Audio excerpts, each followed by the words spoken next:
I had developed a lot of anger, and I still have it. And it will never go away for the normal human beings of this world. Because when you put yourself in the sewer like I was in, and please, if someone saved me, come out and announce it to the world. There's no one. There's no one. So when you know that, and then I'm sitting at a table with all these smart people who are telling me what to do and guiding me through my life now, when I'm 40 fucking years old, I was 40 something years old, now I'm 49. And I'm looking at them all, and they're now trying to guide me on what's right, on this poison. And so, yeah, what you say is right, but for me, it was more of, I know now. I don't need you to guide my future. I know what's good for me and what's bad for me. And for me, it took every bit of focus I could. And I know social media, that's why people love to go on there, because they want to show you the good side of life. I'm not teaching good side of life. So I had to figure out a way when I came on in 2016 of teaching you what life really is for the majority of us is hell. And so while people love to show you the cars and the house and the vacations and shit, all that's good, all that's happy, I'm going to show you the side that I know most of you are going through. And people hide very well. I don't want to hide anymore. I hid it for 24 fucking years. So that's why now I told you, we can talk about whatever you want. Because as human beings, the first thing we have to learn, I also stuttered real bad growing up. So if you hear me stutter every now and then, it's because that was part of my life also. So it's funny, human beings want to show you the best side, and they want to hide the worst side. For me, I'm going to teach you how to be vulnerable, because that's the only way you fix yourself. You don't fix yourself by coming out here and me selling you some fucking books. That's why I don't have them. I forgot them. I'm glad people got something from the book. I want you to learn that the only way you grow is how to look at yourself and say, okay, like I did. Table longer than this. What the fuck I have to do to get somewhere? There was nothing good on there. Nothing. Yeah, I love playing basketball. I left that out. That's something I love to do. I don't care about that. That didn't make the fucking list. Because the list that I had to live by was the very list that was to get me at this table with you. To talk to you, to the normal human beings which I once was, about how you can get somewhere and how it looks. It looks very ugly. There's no fucking passion. There's no fucking motivation. There's no, oh my God, man, no. It's every day of your life just doing. No passion, no discipline, no motivation. All these words, I hate that so many people fucking use these words now because it's watered. It's someone sitting in a room by themselves and they figure themselves out and say, God, this is gonna fucking suck. Where's passion when you're 300 pounds? Where's the motivation when you can't read and write? Where is it? So how did this happen? I just fucking did. I just did. I said, maybe at the end of this journey, there'll be something there for me. If not, I can read. If not, I'm 185 pounds. There's no magic potion. There's no, oh, let me wake up and look at some shit. No, all those words are overused. They're bullshit. It's all bullshit. Just do. You're living. How do you want to live? How do you want to die? How do you want to fucking be remembered? That's it. That's it. Period. No matter who you are, life will present you similar opportunities where you can prove to be uncommon. There are people in all walks of life who relish those moments. And when I see them, I recognize them immediately because they are usually that motherfucker who's all by himself. It's the suit who's still at the office at midnight while everyone else is at the bar. Or the badass who hits the gym directly after coming off a 48-hour op. She's the wildland firefighter who, instead of hitting her bedroll, sharpens her chainsaw after working a fire for 24 hours. That mentality is there for all of us. All of us can be the person who flies all day and night only to arrive home to a filthy house, and instead of blaming family or roommates, cleans it up right then because they refuse to ignore duties undone. All over the world, amazing human beings like that exist. It doesn't take wearing a uniform. It's not about all the hard schools they graduated from, all their patches and medals. It's about wanting it like there's no tomorrow, because there might not be. It's about thinking of everybody else before yourself and developing your own code of ethics that sets you apart from others. One of those ethics is the drive to turn every negative into a positive. And then when shit starts flying, being prepared to lead from the front. You cannot be afraid to disappoint people. You have to live the life you want to live. Sometimes that means being the motherfucker who can put a middle finger up to everyone in the room and be totally comfortable with that. Now, does that mean you won't be nervous or that it will all go smoothly? No. When you're on the ramp of a C-130 at 20,000 feet, it's okay if your knees start to buckle because you know time is short and free fall is imminent. But the second you leap from the aircraft, you must commit to the jump. If you don't, you will flop around, dangerously out of control, and fall too fast. You need to commit in order to focus on keeping a stable body position and never look down. Focus on the horizon. That is your perspective. That is your future.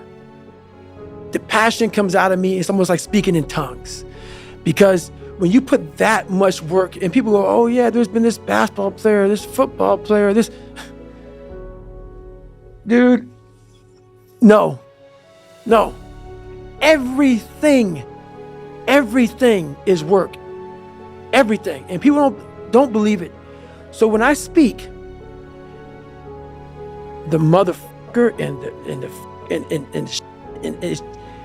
that is what it took for me, what it takes for me.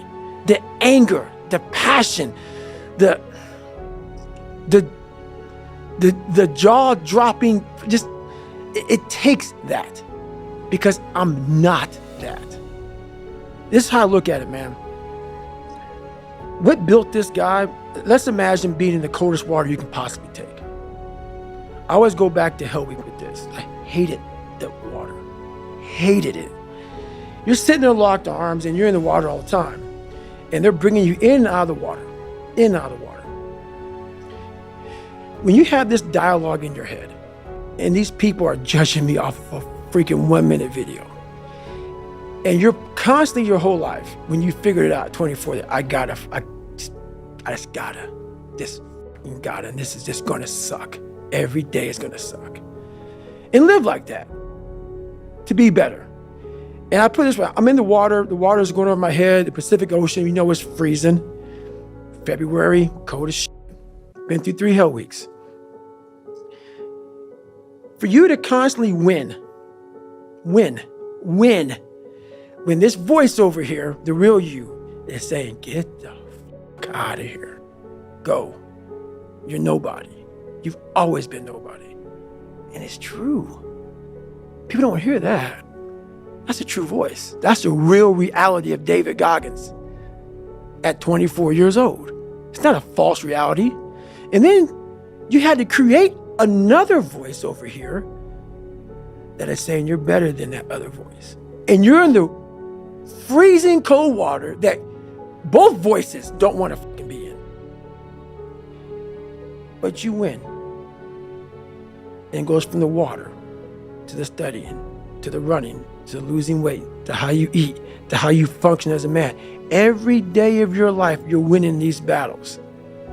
And then I have normal people who only have one voice.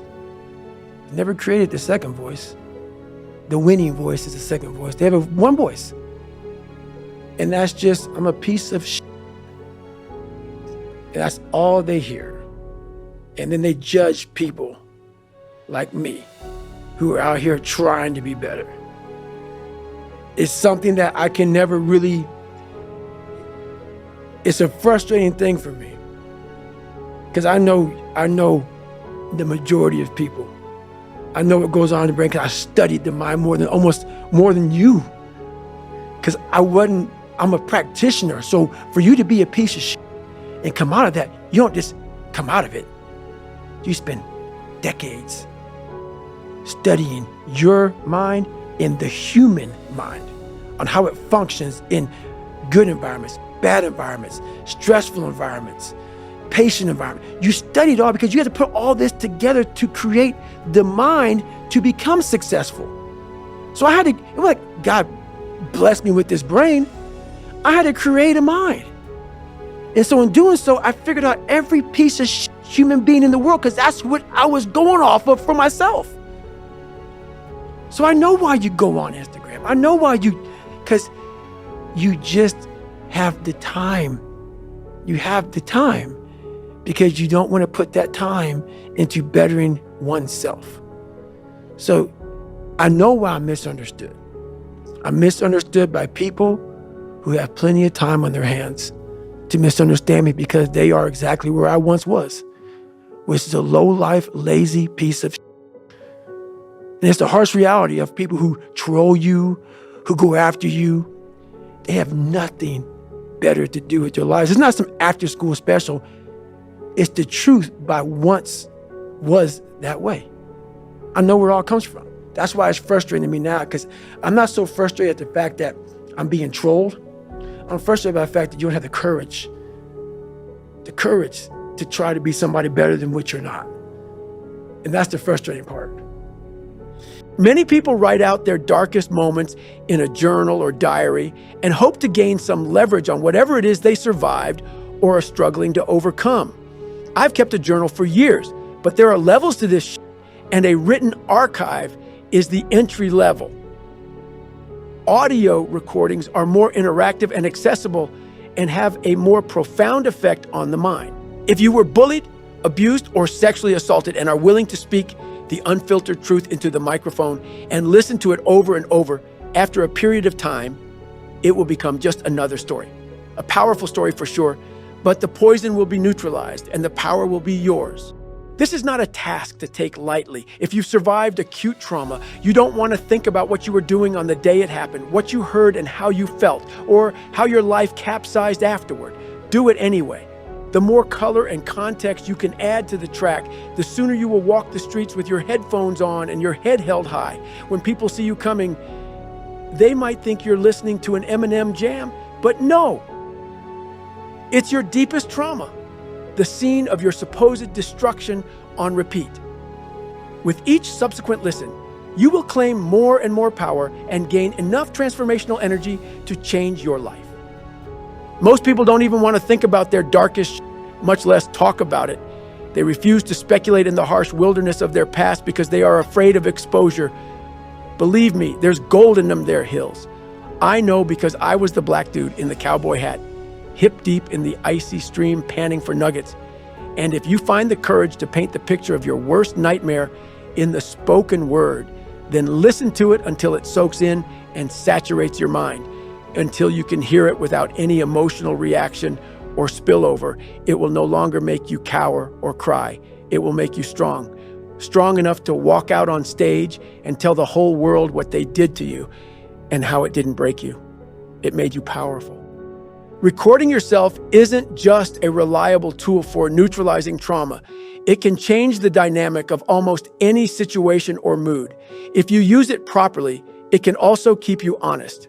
One day, a couple of years ago, not long after ramping up my training from 10 miles of running per day to 20 or more, I felt drained and sore, too tired to run, and kept telling myself that I needed a day off. As I relaxed on the couch, I tuned into my self-talk. Then I grabbed my recorder and whined into the microphone. I wanted to hear how it sounded out loud. I was real with myself. I cataloged my recent runs and nagging injuries and described how I thought a day off might help me.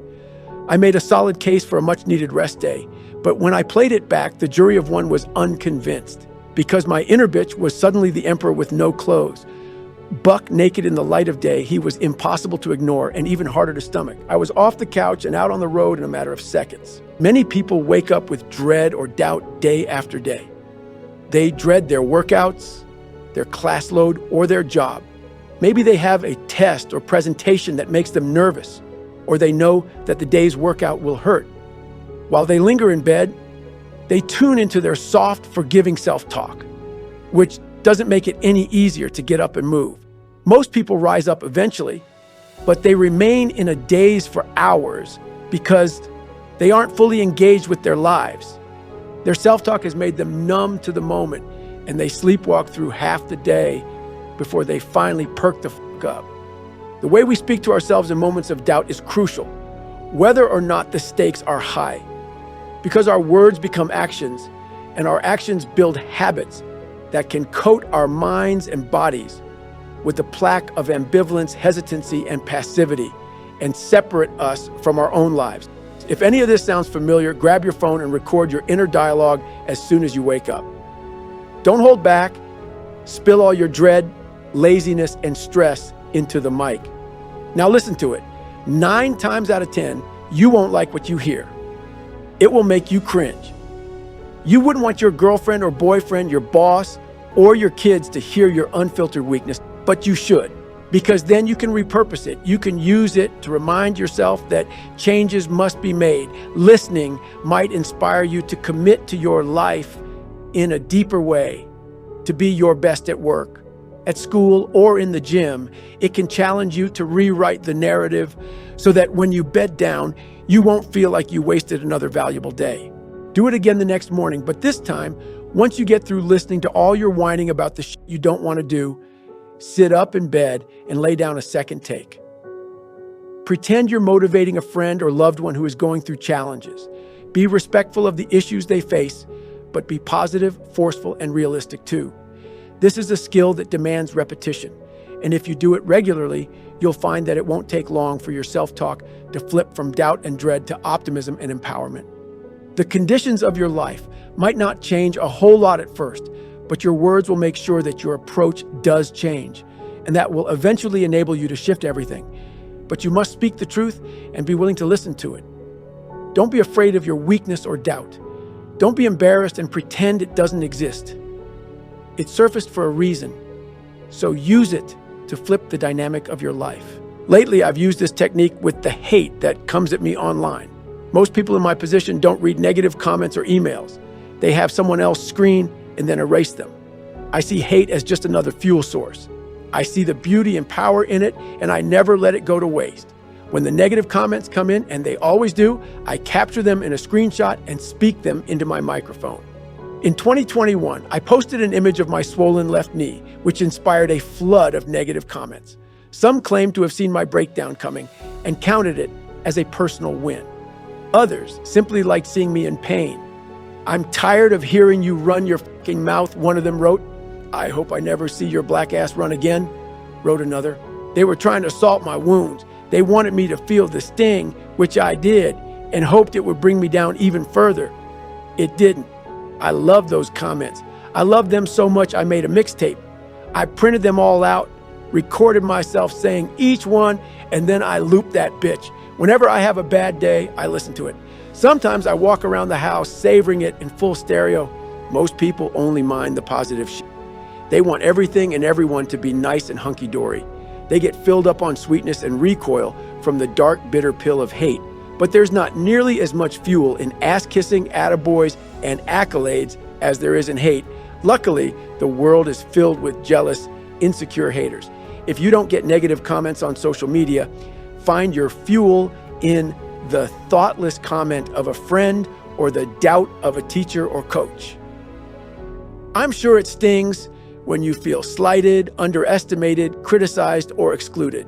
Just know that the heat you feel is free energy, waiting to be burned. Don't crawl up in a corner worried about the people who disrespect you. Repackage what you're hearing and feeling until it works for you. That is a winner's mentality. Winners in life see everything they experience and everything they hear, see, and feel as pure energy. They train their minds to find it. They drop into the gnarly crevices to mine golden nuggets of trauma, doubt, and hate. They do not live disposable, single-use lives. They discard nothing and refurbish everything. They find strength in the bullying and heartbreak in their defeats and failures. They harvest it from the people who hate them personally and from the online trolls too. Some people go to sleep with a meditation app. Others open the windows to the night sounds or stream white noise, whale songs, or the lullaby of the sea lapping some lonely shore. When I bed down at night, I listen to my haters, and it's obvious those punk-ass bitches don't have the slightest idea who they are dealing with. I'm the person who turns their every negative word into my positive progress. I take what they serve me, roll it up in that wrapping paper I saved way back when, and shove it right up their fucking asses in the form of another workout, another long run, and another year of leveling the up. Honestly, I should thank them. They make me stronger and more determined to achieve my goals, which only makes them hate me even more. It's time to make your own mixtape.